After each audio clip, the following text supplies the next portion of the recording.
Sweet potatoes, like this variety we sometimes call yams, are just bursting with natural sweetness.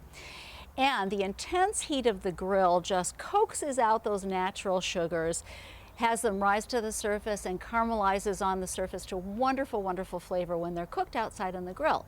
Now, if you love sweet potatoes the rest of the year, why wouldn't you cook them on the grill too? It's really easy. You don't even have to peel them. All you do is trim off the edges. You want to wash them first, of course. Trim off the edges like this. Cut them in half.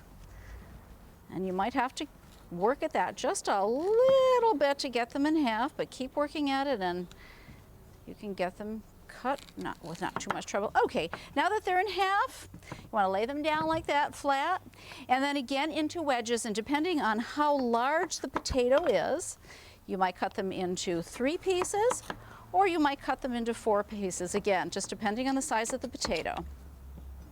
All right, once that's done,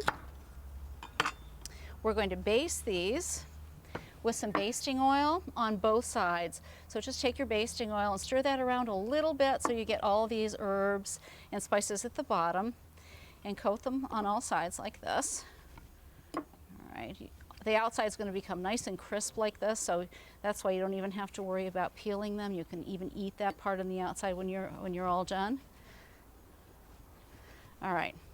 Now that they're nicely coated, let's take this right over to the grill. Now by now you would have already heated the grill, and we're going to cook these on medium, not on high, because since these are very, very dense, they're going to take about 15 minutes total to completely cook through and to get nice and tender on the inside. So put them on the grill and let them cook for about 15 minutes, turning them about every 2 to 3 minutes, and every time you turn them, baste them with a little bit more basting oil to keep them nice and moist. So we're going to come back and take a look at that in about 15 minutes.